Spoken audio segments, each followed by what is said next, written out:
சைனால இதுவரை வராத அளவுக்கு இந்த புயல், ரகாசா புயல் வந்து ரொம்ப தீவிரமா இருக்கும்னு சொல்லிட்டு, ஸ்கூல்ஸ் எல்லாம் லீவ் விட்டுட்டாங்க.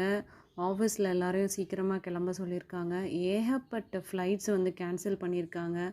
அ இவ்ளோ ப்ராசஸ் நடக்குது. எந்த கடையிலயும் எதுவுமே கிடையாது. ஆனா பார்த்தீங்கன்னா, இதுவரையிலும் எங்களுக்கு எந்த ஒரு காத்து மட்டும் கொஞ்சம் அடிக்குது. மழை இன்னும் எதுவும் வரல. இப்போ வரல நாங்க கொஞ்சம் சேஃபா தான் இருக்கோம். ஆனா பாருங்க ஆப்போசிட்ல இப்பவே வந்து மரம்லாம் வெட்ட ஆரம்பிச்சுட்டாங்க. இது சைனால எப்பவுமே இருக்கும். எந்த ஒரு ட்ரீயா இருந்தாலுமே அதுக்கு 4 பக்கம் வந்து மூங்கில் போட்டு அத ஸ்டடியா நிக்க வச்சிருப்பாங்க. ஒரு சின்ன சின்ன இப்போ இந்த சின்ன மரம் தான் இது பார்த்தீங்களா? ஒரு குட்டி மரம் தான். ஆனா அத கூட கீழ விழாம பாதுகாக்கணுங்கிற மாரி தான் இங்க மெயின்டெயின் பண்ணுவாங்க. அ எவ்ளோ சூப்பரா அந்த மரங்கள பாதுகாக்குறாங்க பாருங்க. அதனால தான் இங்க வந்து அவ்ளோ பசுமையா இருக்கு. தண்ணி பஞ்சமே இங்க இல்லங்க. அவ்ளோ மழையும் இங்க கிடைக்குது.